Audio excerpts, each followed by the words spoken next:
I remember getting a call from the fire department commander telling me that they were not sure they were going to be able to contain the fire. And I said, you know, we've had such terrible loss of life. Maybe the smartest thing to do is pull it.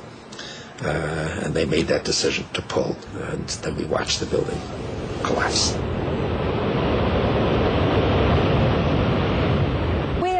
Heard some absolutely incredible 9/11 conspiracy theories. The web, of course, is full of them. But tonight, we're bringing one out that feeds on racism out in the open. We were absolutely shocked by one recent poll that found out that 1 in every 3 Americans believe the terror attacks were not the work of America's enemies, but some sort of inside job. And Deborah Fayrick found a smaller percentage who believe an even uglier theory. This 9/11 attack was not by 19 Arabs. It was not by Muslims. They talk about a Jewish plot. Everywhere you look, you find a Zionist agent. A conspiracy by Israeli intelligence. في اللحظات نفسها. Or by Zionist moles in the Bush administration, allegedly calling the shots in the Middle East. Websites, magazines, documentaries, radio programs, dozens of them disputing the facts that Al-Qaeda was behind the 9/11 attacks. It was done by a group of Zionists. Are you suggesting that Al-Qaeda had nothing to do with it, that this was all part of a large conspiracy, Zionist or otherwise? Al-Qaeda is, in my opinion, has been exploited. I question whether such a group even exists. Chicago writer Christopher Bolin is one of the conspiracy theorists. I believe that there are Israeli elements that are connected to the Mossad that are involved in this attack. There's no physical evidence to support claims that Jews were behind 9/11. But the speculation and rumors, mostly discounted here in the U.S., have gained momentum in Muslim countries, where they're discussed and believed. Deborah Lauder is with the Jewish-run Anti-Defamation League. What's most troubling is when it reaches the internet and goes into the Muslim Arab world, we have this cross-fertilization of hate, and this is something we've never seen before. A whole web of beliefs has grown to support this conspiracy theory.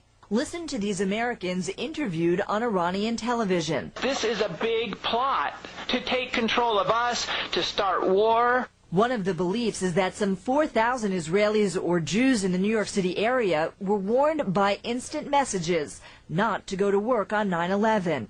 For Wilton Sexer, a retired police sergeant who is Jewish, the claim is outrageous. The remains consisted of a piece of bone, 2.5 inches long and about 1 inch wide, about the size of your index finger. And that's all they ever found? That's all they ever found. Sexer's son Jason died in the towers. He says Jason received no warning. Neither did some 400 Jews who died in the tragedy. Give me the names of the 4,000 Jews who stayed home. Show me something. There is nothing to show. This is a total, ridiculous, asinine rumor that was started by anti-Semites. I think that conspiracy theories in general really do work a bit like a game of telephone. You know, they are told and retold and tend to get more and more far out in the telling. When you imply that somehow Israelis were involved in the attack on the World Trade Center and the Pentagon, people are going to look at you, critics will say, you are an anti-Semite. Are you? No, I'm not an anti-Semite. This is the main charge that's leveled against me and has been for years, even before 9/11, because I am a critic of Zionist policies. That's a very common technique among anti-Semites. They will twist things. I'm not an anti-Semite. I just believe X, Y, Z. Anti-Semitic or not, the question now, will this 9/11 conspiracy theory become like the Kennedy assassination, analyzed for generations as an unsolved mystery? Deborah Fayrick, CNN, New York. Time to check in with our Out in the Open panel. Sure they have plenty to say about this. Lauren, Michael DeRoy, welcome back. All right, so let's start with the resident Jew on our panel here. I mean, you hear this stuff, and it just makes you sick to your stomach. There is absolutely no evidence that anybody other than Al-Qaeda was involved with this attack. Pull it. How upsetting is this to you? Look, we've been kicked around for 2,000 years. The face you're looking at's got a lot of anger in it because of that. That's not a way to live, wandering around the globe, never having a home. It's pretty difficult because every time there's trouble, we're scapegoated. We're not the only ones that are scapegoated, but we're scapegoated by people who are frightened. They don't care. They are paranoid. You cannot debunk this theory. It is madness as well as idiocy to think that the Jews brought down the World Trade Center on 9/11. But you cannot argue logic to someone who is mentally ill. What frightens me is that the whole nation is frightened, and that fear is being fueled by this administration and by the media, not you, just the opposite. I congratulate you, and I'm grateful for it, seriously, to bring this stuff out. Because it is in those times that Jews, like other minorities, better get scared, better get angry, better fight for what's right, and try and convince people courage is the cure for paranoia, not racism. Is this just a smear campaign for anti-Semites? I think it's, I agree with Michael. I mean, the blame the Jews theme is something that goes back about 2,000 years. I mean, it's a really hardy varietal. But look, I mean, we know who pulled off 9/11. Richard Minner writes about it in his book, Disinformation. He quotes directly from Osama bin Laden, who says, on a tape we found, we calculated in advance the number of casualties from the enemy who would be killed based on the position of the tower.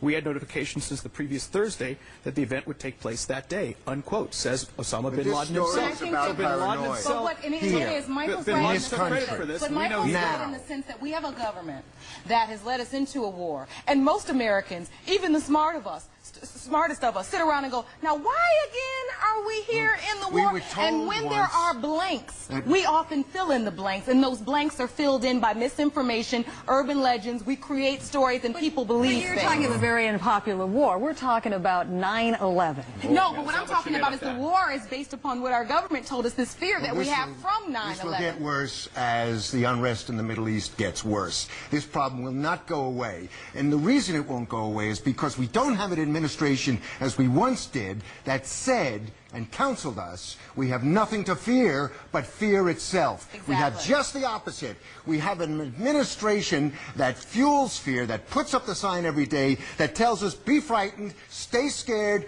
be worried, and so we are suspicious, we are xenophobic, and we don't like anybody that's different from us. How concerned are you that these conspiracy theories will take even deeper hold?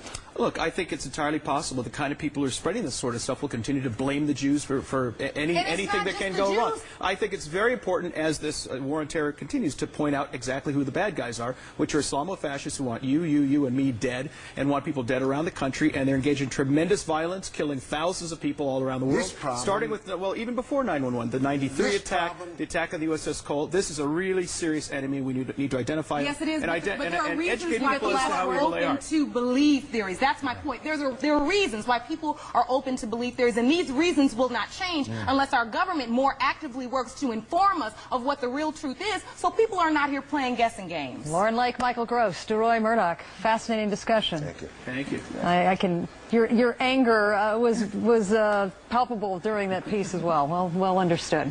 Larry King Live's coming up in just a few minutes. Hey, Larry, you're going to talk to the owners of Barbaro tonight?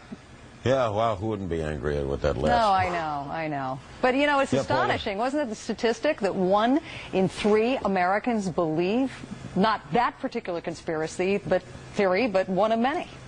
The old Goebbels theory, you can tell a lie long enough, more people will believe it. Yeah.